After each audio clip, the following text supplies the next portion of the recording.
I was hired to clean up after Madonna's celebration tour. Sounds easy enough, right?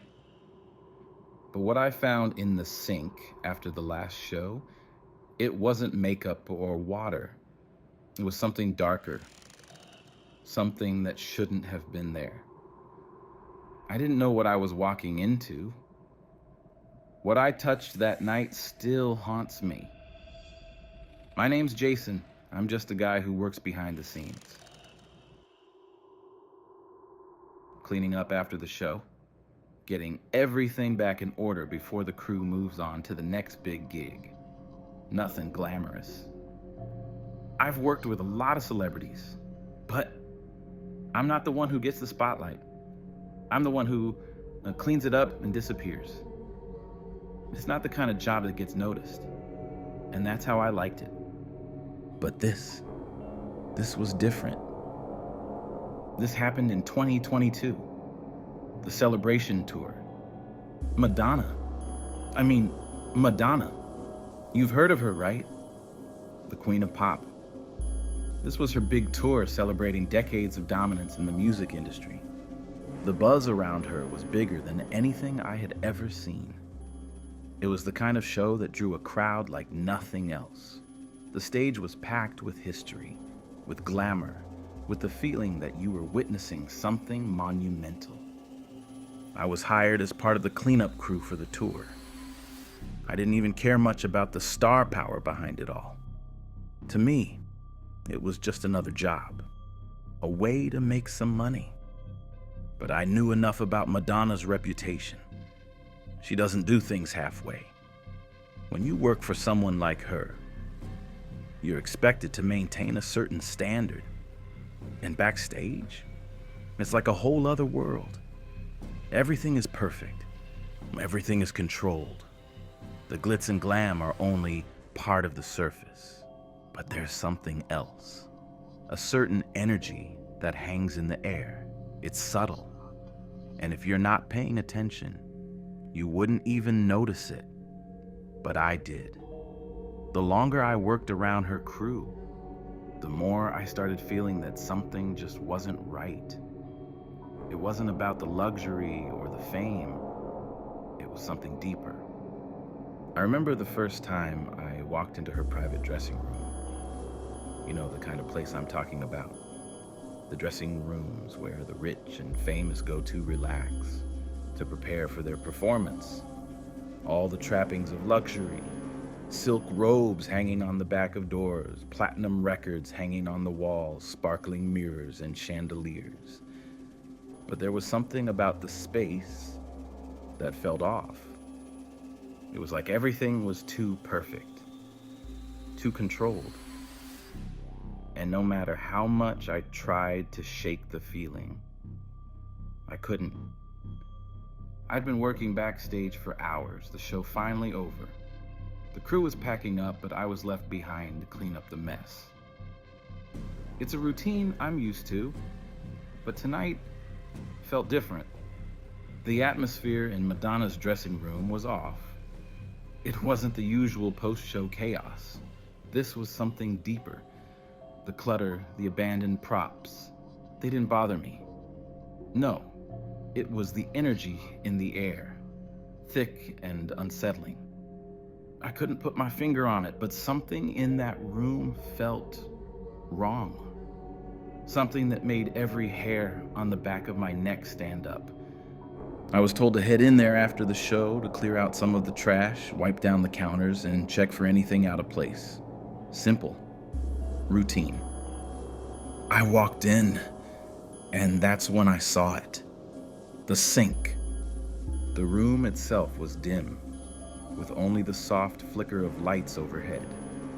But it wasn't the lighting that made the space feel cold. It was something else. As I moved past the racks of clothes, the makeup stations, I saw the sink in the far corner. Nothing unusual about it. Just a sink, like any other. But the moment I turned the water on, something felt off. I reached to wash my hands, but as the water flowed, I froze. It wasn't clear. It had a reddish tint, like it had been tainted by something. I stared at it, questioning if the lights were playing tricks on me. Leaning in closer, I tried to see better, and that's when I noticed it. A faint outline in the drain, dark and shapeless. It looked like something was stuck, but it wasn't quite right. It didn't belong. The longer I stared, the more it seemed to shift, as if it was waiting for something or someone to notice. My heart raced, but it wasn't just the sight of it. It was the way the room seemed to grow quieter. The humming lights above me seemed to flicker, and the air felt still, too still. Like everything had suddenly stopped, waiting for something to happen. I should have walked away. I should have told someone, but I couldn't. I reached down, unsure of what I was doing, and felt something cold and slick in the drain. My fingers brushed against it, and I pulled up what looked like an old tarnished ring. It wasn't anything special at first glance, a simple silver band, engraved with faint, almost unreadable symbols. I didn't recognize them. I held it in my hand, confused. How did it get there? Why was it in the sink, submerged in what looked like blood? I didn't know, and I didn't want to know. But the longer I stood there, the more I felt like something was watching me. The air seemed to grow colder, denser. It was like the room had a pulse, a heartbeat I could feel but couldn't see. I turned the water off and stepped back, feeling dizzy. I dropped the ring back into the sink, my hands trembling. Something was wrong, and I knew it wasn't just the ring or the water. It was everything. I rushed to finish my work, trying to ignore the feeling clawing at me, but I couldn't shake it. That cold, suffocating pressure, the whispers I could almost hear in the back of my mind. I tried to convince myself I was just exhausted, that I was imagining things, but deep down, I knew it wasn't just a feeling. I wasn't alone in that room. I finished cleaning the rest of the room, and when I was done, I glanced back at the sink. The ring was gone. It wasn't there anymore. I didn't know where it went. It had vanished, like it had never been there at all. But what happened next took things to a whole new level. I didn't know what I expected when I walked into that room, but it definitely wasn't this. It was a night like any other, another gig, another cleanup. There's a rhythm to it. You get the job, you do it, you leave. Simple. But when I opened the door to Madonna's private dressing room, something in the air felt different. I'd been around enough to know that celebrities aren't the easiest people to work for. You're expected to be invisible, to work quietly and efficiently without making a scene. It's a business. But this was Madonna, and that changed everything. There was this sense of expectation when you were in the same space as her. You felt it in the air, the way people moved around like they were walking on eggshells, always anticipating her next move, her next demand. The room was designed for luxury. Every corner of it screamed wealth. Rich fabrics, soft lighting that made everything look like it had been touched by gold. A perfect reflection of who Madonna was, or at least who the world thought she was. The whole place had an air of untouchability. It was all perfectly manicured, neatly arranged, and for a second, it almost made me feel at ease, like everything was in order, nothing strange. At least that's how it felt when I first walked in. The dressing room was massive, no surprise there. A lounge area with plush chairs and a coffee table stacked with magazines. A few racks of clothes, all designer, perfectly folded or hung up. there was a vanity on the far side, mirrors stretching from one end to the other, illuminated by soft, glowing lights. The walls were adorned with abstract art, expensive, polished, but strangely impersonal. It was the kind of room you'd expect for someone of her caliber, a perfect blend of comfort and style. But as I stood there, I realized I wasn't just a cleaner here. I was a witness to something far bigger than I had bargained for. I shook my head, trying to push the thought out. It was just the usual nerves, the tension of working a high-profile gig. I'd been in celebrity dressing rooms before, and it was always a strange experience. But I knew my place. I wasn't there to see the stars. I was there to make sure things ran smoothly behind the scenes. I was just a small part of a much bigger machine. I started walking toward the sink, the only area that needed attention at the time. It had been left untouched since the last show, and I was just doing my job. The sink was located in the corner near the vanity, tucked away from the main seating area. I noticed the dim light overhead flickered for a second, but I told myself it was probably nothing.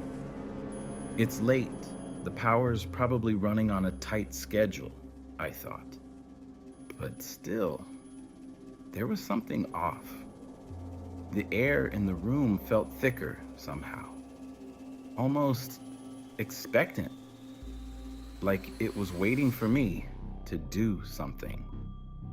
I tried to ignore it and focused on the sink. As I walked closer, the faint sound of music from the main area reached my ears. It was soft, distant, but still present. Just the usual hum that fills a venue after a show. I leaned over to check the sink, expecting to see the usual. A few splashes of water, maybe some makeup residue. But there was something else, something I didn't expect. The moment I looked at it, I froze. The sink was covered in dark water. At first I thought it was just the lighting, but the longer I stared at it, the more I realized it wasn't just dark water. It had a reddish tint, a hue I couldn't place. Not quite blood, not quite anything else. I leaned closer, trying to figure out what it was. It was thick, like it had been there for a while.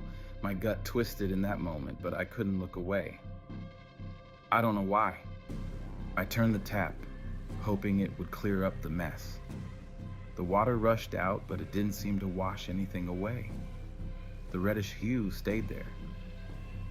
I stood there, staring at it, trying to convince myself it was just a trick of the light, just some leftover makeup. But I couldn't. The longer I looked, the more wrong it felt. This wasn't just some mess. I glanced around the room, suddenly feeling an uncomfortable pressure in the air.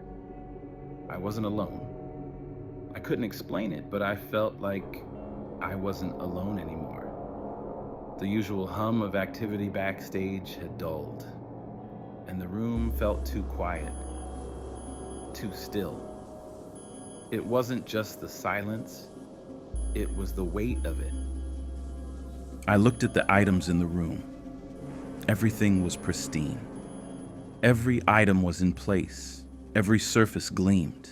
But it felt like the room was waiting for something I couldn't name.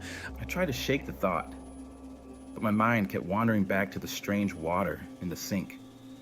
Something in me said I should leave it alone, walk away. But I was duty-bound to clean it. I had to finish the job, right? I grabbed a cloth and dipped it in the water, wiping away at the strange stain.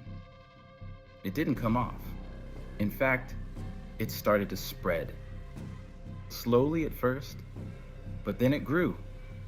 The stain stretched out like a creeping shadow, spreading into the sink, refusing to be scrubbed away. I took a step back, feeling a knot in my stomach. The feeling in the room grew heavier. I felt like something was watching me, like I wasn't meant to be there. The lights flickered again, but this time, it wasn't just a quick blink. It was like the whole room shifted. It felt darker, colder. The music from the main venue faded completely. The only sound was my breathing. I turned to look around, hoping someone would come in, but no one was there. It was just me in the sink. I wiped my brow, my hands shaking as I tried to wipe away more of the dark water, but it only grew. I looked at the sink one last time, and then, out of the corner of my eye, I saw it. The shadow, it moved. It wasn't like a shadow should have moved. It wasn't a trick of the light. It wasn't my imagination. It was real. The sink's surface, which had seemed perfectly clean moments ago, shifted. Something dark and ominous started to rise from the drain. It didn't happen all at once. No, it was like it was creeping up. Slow, deliberate. Like it had a purpose. A life of its own. I felt my heart slam against my chest. I tried to leave. I turned to the door, but it wouldn't open. I yanked at the handle, my heart racing, but the door stayed stuck. I felt it, the pressure, the air growing thick like something was pushing against me. I wanted to scream, but I couldn't make a sound. The shadow reached the edge of the sink. I could see something in it now, something dark, something that shouldn't be there, but I couldn't stop staring. And that's when everything changed. I should have known. I should have felt it earlier, but I didn't. It was one of those things you don't notice until you're already too deep in it. The way the air changes, the way people start acting differently, like they're all part of something you're not meant to understand. The room, the sink, the strange dark water, it all stuck with me, like a shadow that wouldn't leave. I tried to push it down. I told myself it was just exhaustion. Maybe I was imagining things. It wasn't the first time I'd been around celebrities, but this felt different. Everything felt too controlled, too perfect, in a way that felt suffocating. I didn't want to overthink it, but I couldn't help it. That room wasn't just a dressing room. It was like it was built to keep something in, to hide something. There was no warmth, no personal touches, nothing that said Madonna, just a cold, immaculate space that felt like it was meant for someone who was constantly on display. It made my skin crawl. After I finished cleaning, I was supposed to leave, but as I headed to the door, I saw him, a guest, one of Madonna's people, standing just outside. He wasn't anyone I recognized, but he had the kind of look about him that screamed important. The kind of person who doesn't have to say much because everyone just knows to pay attention. He had a strange air about him, like he wasn't there by accident. His eyes locked onto mine as soon as I stepped toward the door. There was something about the way he looked at me, cold, calculating, like he was measuring me. He didn't smile or speak, just stared, like he was assessing whether I should even be there. I froze for a second. I wasn't used to being watched so closely by someone in that circle. People backstage are typically too busy to care about the cleaning staff, but this guy, his gaze felt like it was weighing me down. It didn't feel friendly. It didn't feel right. I tried to shake it off and move past him, but I could feel his eyes on me as I walked away. The moment I looked back to check, he was still standing there, watching me. It wasn't just curiosity. It felt possessive. He didn't blink. He didn't move. He just stood there, watching, and it made my stomach twist. I didn't understand why, but I felt like I had to get away. I hurried out of the room and tried to push the feeling down. Maybe I was reading too much into it. Maybe it was just the weird energy in the air that had been building since I stepped into Madonna's space. But something about the way he looked at me, it didn't sit right. The longer I thought about it, the worse it felt. The feeling of being watched, was followed almost. It stuck with me. Every time I closed my eyes, I felt that weight, like someone's eyes were still on me. I couldn't shake it, no matter how hard I tried. I walked down the hall, making my way to the exit, but the unease didn't leave. If anything, it grew stronger. The hallway was quieter now. The noise of the event had died down, and the usual hum of backstage activity was almost non-existent. The silence was too quiet. I reached the door, but it wouldn't open. I tried again, pressing harder, pulling at the handle. Still nothing. It was locked. Confused, I looked around. The hall was empty, and I couldn't see anyone who could have locked the door behind me. It was supposed to be an exit, a way out. But now, it felt like I was being forced to stay. I checked the lock again, and it was solid. No one had been in the hallway when I entered. The only explanation was that someone had locked it from the inside, or someone was making sure I couldn't leave. I stepped back, feeling the panic starting to rise in my chest. What was going on? Why was the door locked? I hadn't been in the room long enough to cause a scene. I hadn't touched anything I wasn't supposed to. I was just doing my job. But I wasn't getting out. I pulled at the door again, a little more forcefully this time, when I heard footsteps behind me. I turned, startled, expecting to see someone from the crew, someone who could help. But it wasn't anyone I recognized. The man from earlier was standing at the other end of the hall. He hadn't moved before. I was sure of it. But now he was there, right in front of the locked door, standing at the opposite end of the hallway. He wasn't looking at me anymore. He was staring at the door, like he knew what was about to happen. And then, just as quickly as I'd noticed him, he turned and walked away, disappearing into the shadows of the backstage area. No words, no glance. Just a deliberate, cold movement as if nothing had happened. Like I was supposed to know exactly what was happening, and I didn't. The door unlocked behind me. I didn't even hear it. Just the sudden, unmistakable click. The handle turned, and the door swung open as if someone had been waiting for me to move out of the way.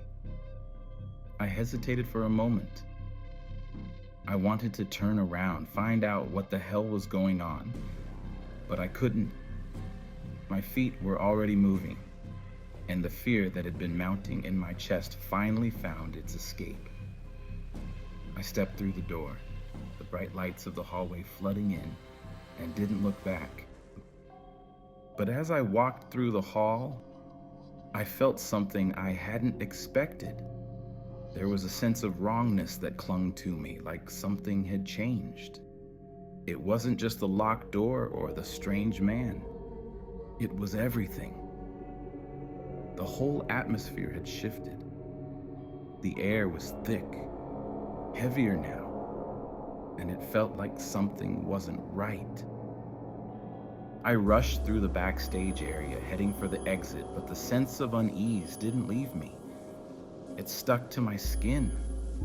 I could feel eyes on me even though no one was around.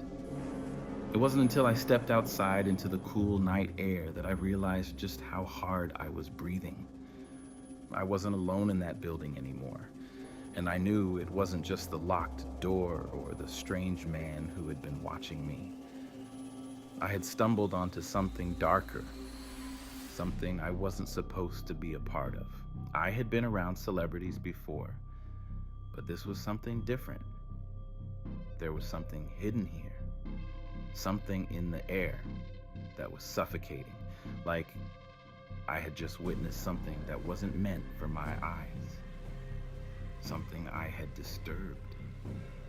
I didn't know what it was yet, but I was going to find out. And that was just the beginning. The feeling didn't go away. I don't think it ever did. The moment I stepped out of that backstage hallway and into the fresh night air, I tried to convince myself that everything was fine, that I had just gotten a little too rattled by the oddness of the evening. After all, it wasn't the first time I'd felt strange energy after working a high-profile gig. Backstage environments have a way of making everything feel off, right? The pressure, the exhaustion, the lights, the constant chaos that never seemed to stop. But this was different. I couldn't shake the feeling that I had crossed some line, and I wasn't going to be able to go back. I tried to ignore the nagging thought. I tried to put it out of my head, telling myself it was just a weird moment, nothing more. Just one of those things that you tell yourself to forget so you can sleep at night. But I couldn't. I didn't sleep. And every time I closed my eyes, I saw it again. The strange water in the sink, the ring, the man watching me like it wasn't supposed to be there. And then the door locking behind me as though something was making sure I couldn't leave. I couldn't let it go. The next day, I tried to focus on work. I didn't want to think about the night before, but it was impossible. The unease was still with me, like a shadow that wouldn't leave. Even when I tried to focus on something else, it lingered. Then came the real shock. It started with the phone call. I didn't recognize the number. It was from a blocked, unlisted number, and I almost didn't answer. But something in the back of my mind told me I should. Maybe I was looking for closure, or maybe I was hoping someone could explain what had happened. Whatever it was, I picked up. "Hello?" I said, my voice shaky. I tried to hide the unease in my tone, but I knew whoever was on the other end could probably hear it. "Jason," a voice on the other end said, and I froze. It was the same voice I had heard the night before. The man who had been standing outside the dressing room. The one who had watched me like I was something to be measured. His voice was cold, flat, like it was coming from somewhere far away. I swallowed, my throat dry. "Who is this?" "You don't need to know my name," the voice replied, "but I need you to understand something." I felt a pit form in my stomach. The air in the room felt thicker, like I was suffocating. My hands were shaking, and I wasn't sure why. I didn't know if I should hang up or listen, but my curiosity or fear kept me on the line. "I'm not sure what you think happened last night," the voice continued, "but you saw something you weren't supposed to see. Something you're not meant to understand." I opened my mouth to respond, but no words came out. I didn't know what to say. How could I explain what I saw when I didn't even understand it myself? "You think you're safe, but you're not," the voice said. There was an unsettling calm in his words. "You've touched something you shouldn't have, and now it's following you." My heart dropped. I wanted to say something, but I couldn't. I was paralyzed, unable to speak. It was like I was suffocating under the weight of his words. Before I could gather myself, The voice on the other end chuckled, a soft, low laugh that made my skin crawl. You're already too far in. But don't worry, Jason. It's just beginning. And then, the line went dead. I stared at the phone, my mind racing. I felt a wave of panic rise in my chest. Who was that? What did they mean? What was I a part of now? I never wanted any of this. It wasn't just about cleaning up after a show anymore. It was about something far darker, something that had followed me. I didn't know what to do. I didn't know who to turn to. And the more I thought about it, the worse it felt. But that wasn't the worst part. The worst part came when I walked back to my apartment shaken and exhausted. It was late, and I hadn't gotten much sleep the night before. I thought maybe I could shake it off if I could just get a good night's rest. As I walked up to my door, I noticed something strange. The handle, it was different. I hadn't left the door unlocked, but when I reached for the handle, it moved. The door was cracked open just a little. I froze. My pulse quickened. There was no way I had left it open. No way. I pushed the door open slowly, cautiously, my heart pounding in my chest. I stepped inside, my eyes darting around the room. Nothing looked out of place, no signs of forced entry, but something felt off. I went to my bedroom, hoping to find some semblance of normalcy, but when I stepped inside, my blood ran cold. The ring. It was sitting on my dresser. The same ring I had seen in the sink. I didn't know how it got there. I didn't know why it was there. But I knew one thing. I hadn't put it there. I reached for it, my hands trembling. The moment my fingers brushed against it, I felt it, a jolt of electricity, like the ring had been waiting for me to touch it. The room suddenly felt colder, the shadows stretching as if they were reaching for me. I pulled my hand away, but the feeling didn't leave. It was like the ring had called me, like it was pulling me back. I couldn't explain it, but I felt like something was inside me now. Something wrong. I didn't know what to do with it. I couldn't leave it there, but I didn't want to touch it again. I grabbed the ring and held it in my palm, unsure of what to do. The feeling of being watched came back, stronger now. I couldn't breathe. The walls felt like they were closing in on me, and the shadows seemed to stretch even further. And then, out of the corner of my eye, I saw it, a figure standing in the doorway. I couldn't make out the details, but I knew it was there, watching. I turned quickly, but there was nothing there. I couldn't explain what happened after that. I didn't know what to make of it. The fear, the unease, the feeling of being not alone. It only grew worse from there. I was being drawn deeper into something I didn't understand. And it was only getting worse. And that's when I realized things were already out of control. I can still hear it. The way the whispers pulled at me. Every time I think I've left it behind, every time I try to walk away and pretend like that night didn't happen, it creeps back in.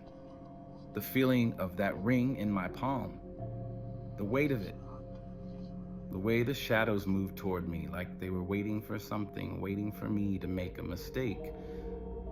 I had tried to forget. I really did. But the night I found that ring, I knew something had changed. I didn't want to admit it to myself, but deep down, I knew. I was already too far gone. I could feel it. The shift. It wasn't long after I got home that the nightmares started. At first, it was subtle. Flickering lights, whispers just on the edge of hearing. The kind of things you brush off when you're half awake, half dreaming. But then, it started happening when I was awake. The shadows in my room seemed to stretch, elongate, moving against the walls. The air would grow cold, and I'd feel this sense of impending dread, like something was behind me, just waiting for me to turn around. But the real shock came that night. It was late, almost 3 a.m. I couldn't sleep.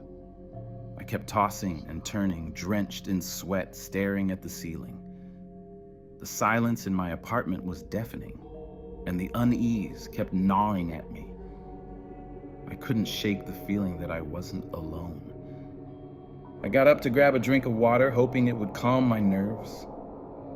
I walked through the hallway, the dim light from the kitchen the only thing guiding me. I felt a chill in the air, but I convinced myself it was just the AC. As I reached the kitchen, I stopped.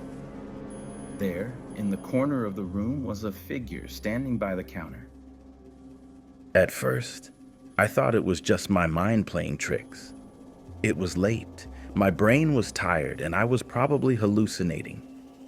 But then, the figure moved. I froze, heart hammering in my chest. I couldn't make out any details, just the shadow of a person, tall, gaunt, and unnatural in the way it stood. It didn't look like a person. It was like it wasn't supposed to be there. It didn't fit with the surroundings. The shadows in the room bent around it like it was part of the darkness. I opened my mouth to speak, to call out, but no sound came.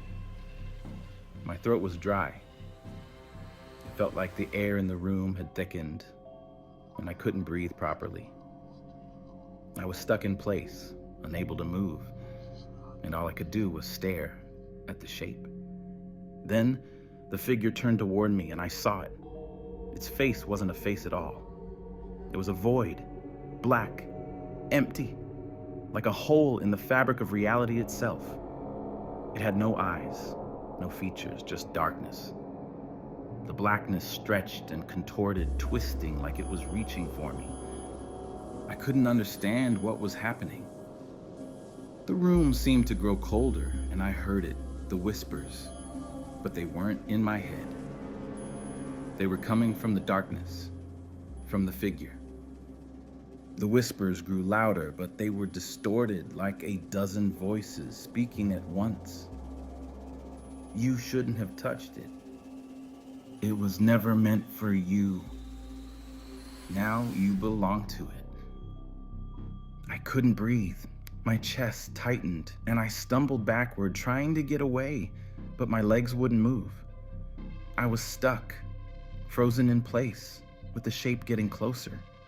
It was like the air around me was pushing me toward it, pulling me into the darkness. My vision blurred. My mind screamed to run, to get away, but I couldn't. I don't know how long I stood there paralyzed by fear. It felt like hours, though it couldn't have been. The figure loomed closer, its presence suffocating, and I felt something brush against my skin. Cold. I turned to look, but the darkness consumed everything. The kitchen, the hallway, the apartment. It all faded away until there was nothing but the figure and the whispers. It's already too late. That's when it hit me. The realization that I had crossed a line, and I couldn't go back. I had been drawn into something much darker than a simple backstage job. The ring, the sink, the locked room, it was all connected. I had disturbed something that was never meant to be disturbed. But as I stood there, my legs finally giving way beneath me, I heard a voice I knew. It wasn't the whispers anymore. It was her voice. You shouldn't have come. You've opened the door. Now there's no escape. Madonna's voice, clear as day. It rang in my ears, and I felt a shiver crawl up my spine. I turned around, half expecting to see her standing there, but there was nothing, only darkness. But then, something moved. It wasn't a person. It wasn't even a thing I could comprehend. It was more like a presence, something alive. I could feel it crawling under my skin, around my heart. It wasn't something that could be seen, it was felt. It was a coldness, a hunger. The darkness started to close in around me. The walls felt like they were pushing in. I couldn't breathe, couldn't think. I tried to scream, but my voice was swallowed by the thick, suffocating air. Then the door opened. I don't know how, I don't know why, but the door to my apartment, my escape, just opened. There was no one there, but the door creaked wide, as if it had been waiting for me to walk through. I couldn't move, I couldn't leave, but I had to. I had to get out. I stumbled toward the door, gasping for air, my body shaking. As I crossed the threshold, the coldness followed me. It clung to my skin, and I felt the presence right behind me, like it was still there, waiting for me to fall into its grip again. I don't know how long I ran after that. I don't know what happened in the hours that followed. But I do know this. Whatever it was in that room, whatever I had touched, it wasn't just a mistake. It was alive, and it was never going to let me go. And that's when everything changed. The door swung open with a sound that echoed down the hallway, louder than I expected. I stumbled through it, half blind, my hands shaking so badly I could barely grip the handle. The cold that had been choking the air in my apartment followed me, clinging to my skin like it was part of me now. I didn't know what I had just walked out of, but I knew I couldn't go back. But I didn't know where to go either. I ran, my mind spinning in a chaotic mess, my feet slamming against the floor with urgency. Every step felt like it took me further away from the nightmare that had just swallowed me whole. The air outside was colder than I expected. The night almost too quiet, like the whole world was holding its breath. I wanted to scream, to cry, to beg for someone to explain what was happening to me, but I couldn't. The whispers, they wouldn't stop. It was like they were still in my head, wrapping around my thoughts, growing louder with every passing second. I kept hearing Madonna's voice, echoing in my mind, taunting me, telling me I was too late, telling me I had opened something I couldn't close. I couldn't shake it. But what terrified me most was that I wasn't just haunted by what I had seen or heard. I was haunted by the feeling of being followed. The moment I stepped outside, I felt like the shadows were pressing in around me, like they were closing in. The absence of sound felt wrong, like everything was too still, too quiet. I stopped walking for a moment, looking around. The street was empty. No one was there, no cars, no other people. But it didn't feel empty. It felt watched. I felt the weight of it on my shoulders, a suffocating pressure that wouldn't let up. I couldn't tell if I was losing my mind or if something truly was there, something I couldn't see. I didn't know how long I stood there. Maybe it was only seconds, maybe longer. But when I finally turned around to walk back toward the building, I saw him. The man. He was standing across the street, his eyes locked onto me. I had no idea how long he had been standing there, but there he was, tall and motionless, just watching. I had seen him earlier, outside Madonna's dressing room, but I didn't realize then how much he was involved, how deep this was. The first time, I had dismissed him as just another staff member. just another part of the circus that was this tour. But now, I knew. I could feel it in the pit of my stomach, the connection, the threat. He wasn't just a bystander.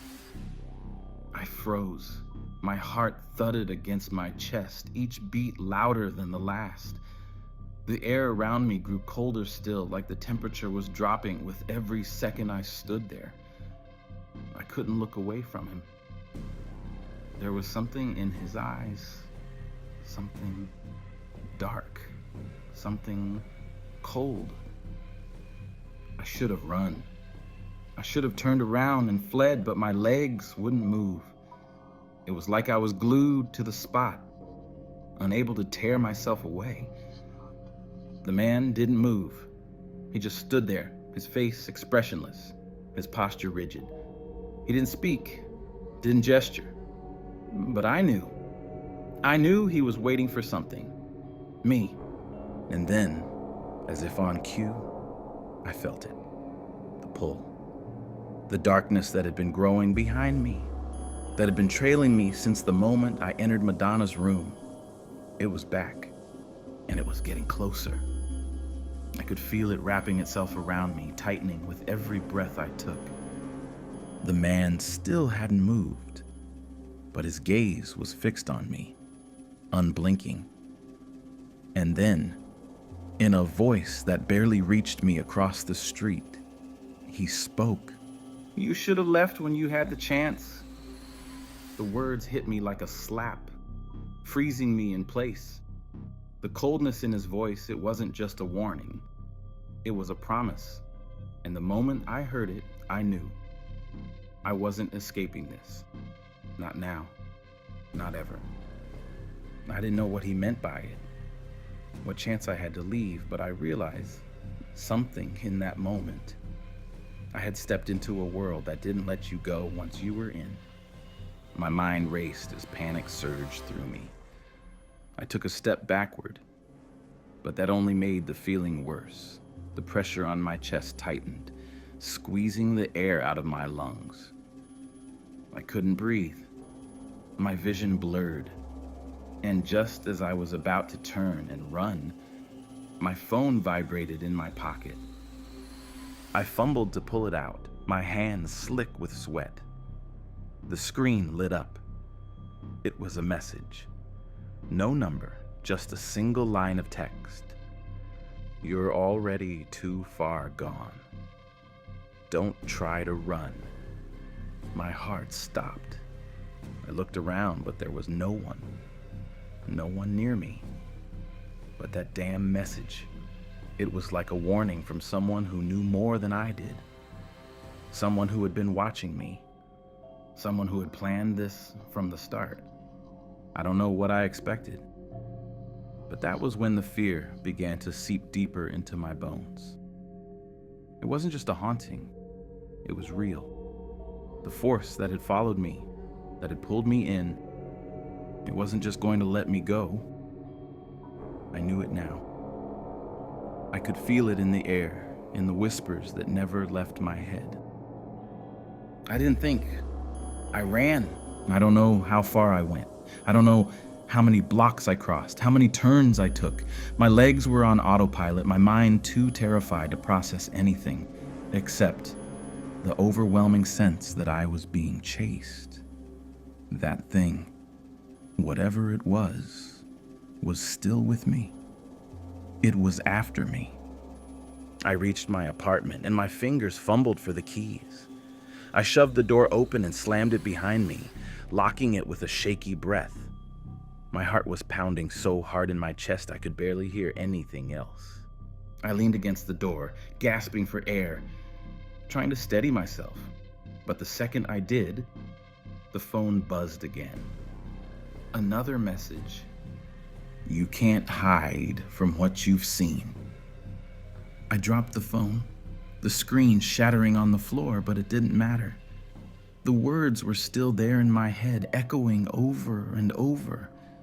I knew now. I had seen too much. I had touched things that weren't meant for anyone to touch. And I couldn't escape it. I collapsed to the floor, my hands on my head, my breath coming in ragged gasps. I didn't know how to fight this, how to stop it. And as the shadows in my apartment seemed to shift, I realized I was already too deep. But what happened next took things to a whole new level. I don't know how much longer I can keep running. Every time I think I've escaped, I hear the whispers again, just behind me, getting closer. It's not over. It never was. And if you ever find yourself cleaning up after someone like Madonna, be careful what you touch. Some doors are better left unopened, some things better left unseen. Because once you've seen it, it doesn't let you go.